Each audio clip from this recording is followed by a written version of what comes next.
Good evening everyone and welcome to Gundam News. And this week we got quite a few cool announcements. First up was the Robot Spirits Ghost Gundam, whose reservations started on last week, Friday. Now, at 11,000 yen, it is on the higher end of the Robot Spirits series, and, well, it's even getting close to the Metal Robot Spirits figures, but I can at least see why.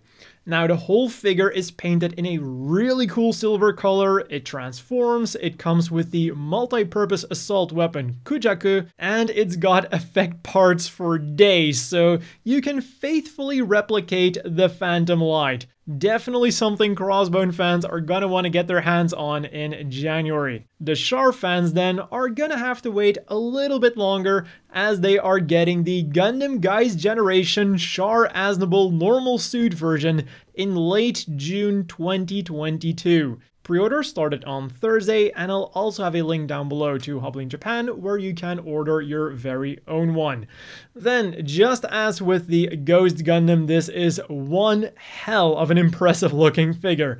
The detailing is superb, and you can even see the blood on his face from his battle with Amuro. Now, on these pictures, it might not be super clear, but I can assure you it is definitely there. And other than that, it is just a really cool reimagination of one of the most memorable scenes from Gundam, and you can even modify it a little bit yourself. You get a normal helmet with the visor down, which is how it was in the anime. You can have it with the visor up, or you can just have him without a helmet, period.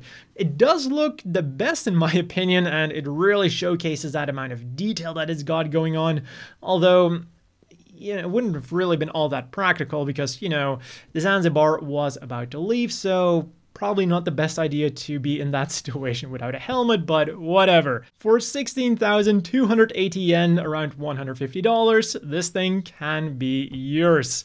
Then another upcoming Mega House release was announced on the same day, the Gundam Military Generation Earth Federation Forces Soldiers number 4, 5, and 6. And I'm quite certain that for a lot of people, number 6 is going to be the most interesting one, because it is, of course, Sayla Mass. And she's also the most expensive figure out of the bunch, at 4,950 yen, around $50, whereas the other two only retail for 4,620 yen, around $45. Then all of the figures come with a few general pieces that they all come with. They have 6 pairs of hands, a face with and without helmet, an M71 Federation service pistol, a holster for the thing, 2 side pouches, a harness, and a 4-point seat belt made to fit the body type of the figure. Then each figure also comes with their own unique parts, although with the exception of Sayla and her suitcase full of gold ingots, all of these unique parts are simply parts to assemble a cockpit. I really wish you could have just bought that cockpit by itself because, well, I'll be honest here, I don't necessarily feel like buying all 3 of them, and I would have just liked to have number 4 with the cockpit, because I feel like that would have made it for a nice display piece with my gyms. Now, the reason I don't feel like buying the whole set is, of course, due to my experience with one of the Zeon soldiers. Quality control doesn't seem to be all that great on these, and what definitely doesn't instill a lot of confidence in me that they improved it is one of the promotional pictures, the one you can see on screen right now, where they have a quite glaring paint problem on one of the arms. Now, that being said, I might still get them depending on what else is released around that time, and if you want to as well, I will again have a link down below. At the moment, they are slated for a March release. Also, if you order them either through P Bandai or the Mega House equivalent of that, you will also get a bonus helmet face, but with the visor up instead of down. Then next up, it's a new month, so that means that Bandai unveiled their September schedule for Gunpla releases. And on September the 11th, we are getting the chonky and extremely badass looking real grade high new Gundam in all of its glory for 4,950 yen, around $50. And after my experience building the real great new Gundam and thoroughly enjoying that thing, I honestly cannot wait to get my hands on the High New Gundam and just seeing how that is going to hold up to my, admittedly, quite high expectations at this point. Then on the 18th, we are getting the SDW Heroes Goku Impulse Gundam Deluxe set for 1,540 yen, around $15. And then finally on the 25th, we are getting the SD Gundam X Standard Wing Gundam Zero for 660 yen, around $6 US. And again, if you haven't pre-ordered them yet, I will have a link to them down below. Then on to the stuff we could get this week, and well, I hope you've been keeping up with your Japanese studies because you're gonna need that for a lot of this week's releases. The first thing that we got was a really interesting looking book to learn more about mobile suits of the 1-year war. For 1,760 yen, you can learn more about the Zaku, the Gelgoog, the Gundam, the Jim, and more. If you speak Japanese, of course. And the same goes for Mika Akitaka's MS Girl Note 0079 that was released on the 27th for 4,290 yen. At least that one also has a lot of nice pictures for you to look at. And then on the same day, Bonds of the Battlefield 2 Passcases became available as prize items in arcades across Japan. Perfect for your Suica, Pasmo, Bana Passport, or, you know, your Visa and MasterCard to make all of these purchases. You can either get an RX-78-2, Gun Cannon, Gun Tank, Zaku 2, Dom, or Gelgoog version. One day later then, the reprint of the Beltorchika's Children drama CD was released for 4,000 yen, around $40, which is kinda expensive if you ask me, but at the very least it does make for a cool collector's item because, well, they tried to replicate kind of the old cassette case that it was originally released in, so at least it is something cool to get for the big Beltorchika's Children fans. And then finally, the English version of Easy Finishes for Weekend Modelers High Grade Special was released on Amazon US, UK, Canada, Germany, France, Italy, Spain, and the Netherlands. As the name indicates, the idea of the book is to get a really cool finished model kit in just one weekend, and that is of course also why they went with high grades. And this ebook can be yours for $17.23 or the equivalent in your currency. In other news then, last week a couple of people were wondering why I didn't cover some of the things from the Gundam Online Expo 2021.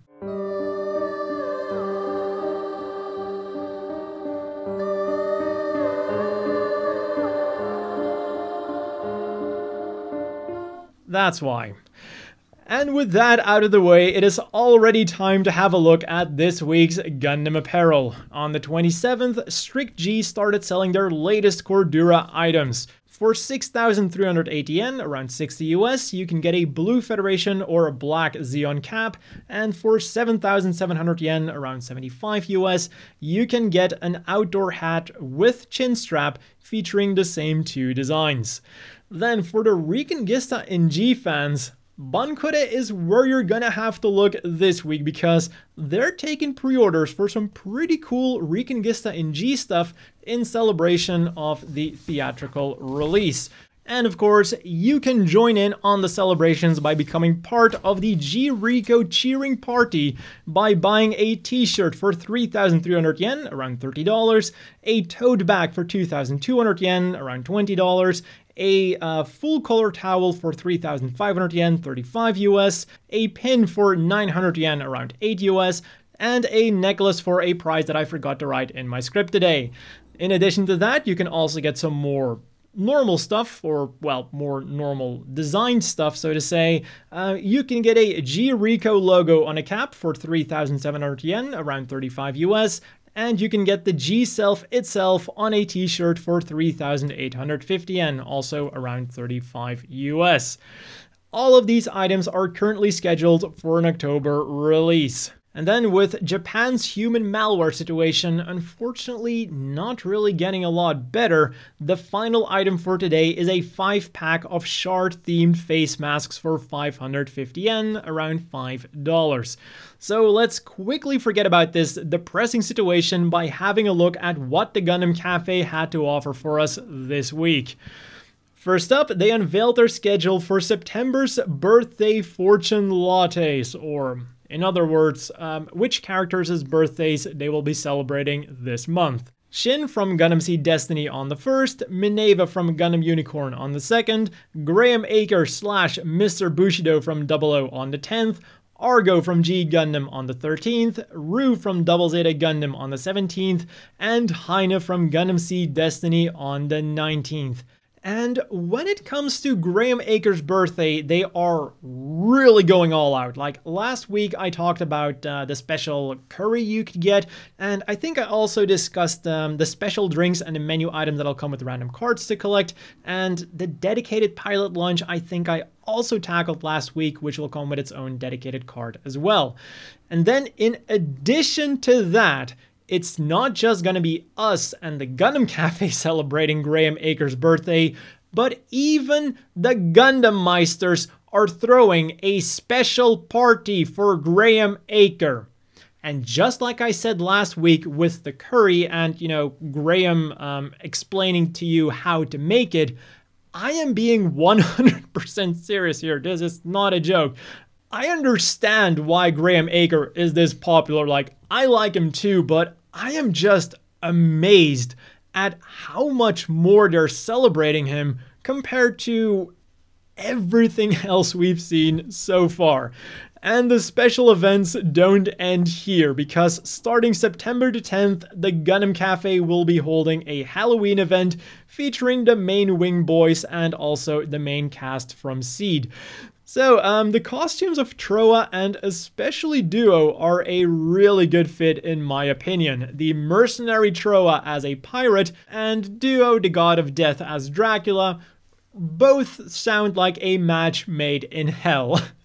Then as for Hero being a furry, you make your own judgment about that.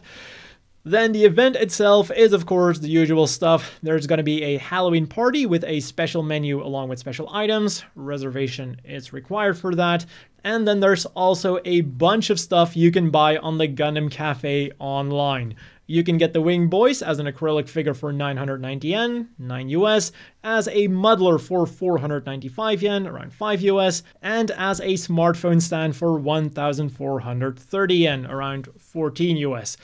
Then you can also get them all together on a big magnet for 495 yen, or you can get them on individual magnets, which are somewhat smaller, for 385 yen, around 4 US a pop. Then as for the Gundam Seed stuff you can get them all together on an LED acrylic stand for 2,200 yen, around 20 US, or you can get them on individual magnet badges for 385 yen, again around 4 US, and, just look at them trying to be intimidating and stuff. And then I kept the best for last. With the world going to shit, it might not be a bad idea to get some emergency rations in your house. And what better emergency rations to get than official Principality of Zeon emergency rations. A box of 10 cans will cost you 7,344 yen, around 70 US, and they'll have a shelf life of about 5 years. And when you're done eating the contents and you just have the can left, you can use that to put your Zeon stationery in there. The rations are currently slated for a January release, so hopefully we will get them before Operation British happens. And the box also has some cool markings on it. The "This Side Up" sign is a Zeon rank insignia, and the "Please Don't Step on It" is now the soul of a Zaku. Some cool attention to detail on there. And then let's wrap up today's Gundam news with some interesting polls from Gundam.info. First up, the ongoing one. With the Exceed model Gundam Head number 4 releasing in September, they wanted to know which mobile suit's head we would really like to see appear in that line. And even if the name doesn't immediately ring a bell, I am almost 100% certain you've at least seen these models once. It's those really detailed Zaku heads, like you can see one right there on my bookcase, so again, I'm pretty sure you've seen them. So, how are the current rankings? Well, with 16 votes, all the way in last place, we have the GOG. I mean, I'm not super surprised by that. It is, in the grand scheme of things, a less popular machine. Then it is followed closely, well, it is led closely by the Gun Tank with 27 votes. And even though I understand why the Gun Tank is almost in last place, I do think with how detailed these Exceed models are, it would have made for a really cool figure. Like, you know, just to see all of the detail they would put inside of that cockpit. But next up with 38 votes is the Zok, and the first thing I wondered was, does that thing even have a head? Like, you know, separate from the torso is just one thing. Like, I wonder how they would do that.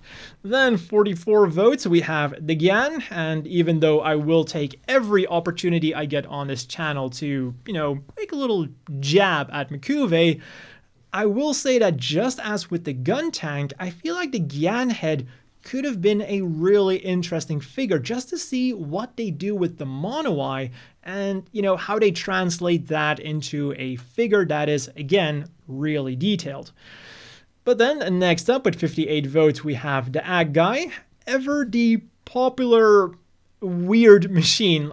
Personally, I never understood why that thing was so popular, but again, this shows that the Ag Guy is a pretty popular thing. And, you know, I just realized that looking at this list, there's no Zagok on here, which I would imagine would definitely be more popular than the Gok or the Zok. But whatever. Moving along. Next up with 65 votes, we have the Gun Cannon. Then after that, with 77 votes, we have the Gelgoog. And now we enter the top 3 of them. With 106 votes, the Goof. I would love to have a super detailed figure of the head of the Goof. Like, that is one thing that I always loved about the Goof. Like, if you go with the more modernized head of the Goof, I love that thing. And then in second place, the one thing that made me really happy about this poll, with 193 votes, the Gym. I'm just super proud of the Gym because not only is it in second place, it is securely in second place, and it is even challenging the leader at the moment with 203 votes. The Zeon is leading by only 10 votes. I mean, for the humble Gym to make it this high in the ranking, that's quite crazy. And then the Zeon, I can definitely understand why that thing is in top place. We had the really amazing Real Grade, which I haven't gotten yet, but like, I know that Real Grade is quite amazing. And on top of that, just as I said with the Gyan and the Gun Tank, I think it would just make for a really interesting machine, like an interesting figure, to see how they translate that mono eye and all of the internal mechanics of the face into this figure, because, you know, those Exceed models are quite big, so they definitely have a lot of room to play with there. Then finally, we have the results of one of the recent polls that I covered. Who is your favorite Tomino main character? And if I remember correctly, these results have remained unchanged from when it was still ongoing. So the absolute total winner is Amuro from Char's Counterattack with 27.4% of the votes. I mean, like I said back then, if we're purely talking about the most badass of Tomino's characters, I totally agree with this. And that's also the reason they gave in the article. Amuro from Char's Counterattack just is like a rugged veteran at this time, and he is also the most powerful version of Amuro that we see, so that is definitely a big reason for his popularity. Then in second place we have Camille with 18.1% of the votes, a little bit more popular than I was expecting, but what I did find interesting is that in the article they wrote that Camille was kind of made in the image of the Japanese youth at that time, so part of the popularity for Camille is that a lot of people could kind of relate to Camille and kind of, you know, lived vicariously through Camille. So I can definitely see why Camille ended in second place then. Then in third place we have Laurent Chahak with 13.1% of the votes, and I am certain that's gonna make a lot of Turn A fans really happy. Then in fourth place we have C-Book from F91 with 11.6% of the votes, and this was another character that ended way higher than I was expecting. Like, I don't have anything against the guy, but I guess I always saw F91 as something that was a bit more in the background, but I guess with all of those F90 models coming out nowadays, F91 might have won a little bit in popularity thanks to that as well. Then next up we have Belri with 9.2% of the votes, representing G-reco, also ending up quite high for what I would have expected. Especially considering that after this is Amuro Ray from the original Gundam series with 7.9% of the votes. I am still not okay with this.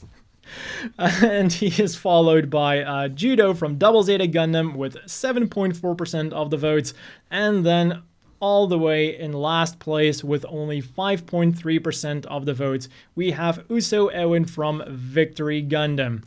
And as I said in my original covering of this poll, I can understand why he would be in last place. I don't see Uso as being anyone's top favorite, like at best he would be second favorite.